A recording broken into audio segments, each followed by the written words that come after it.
Sunog giulbo sa duha ka mga barangay sa Cagayan de Oro City. Unang nasunog ang duha ka residential building sa Zone 9 sa Barangay Upper Bulwa. Gisundan kini sa laing insidente sa sunog nga nahitabo sa Barangay Ipunan. Diin naug daw ang usa ka balay. Nakatutok si Clyde Makaskas.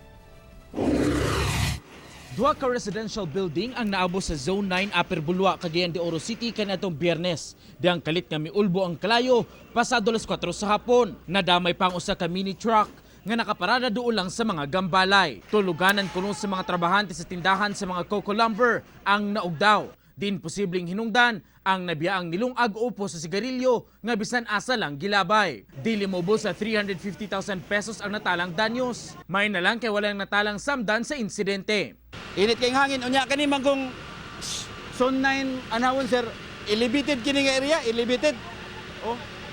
Paborgi kayo.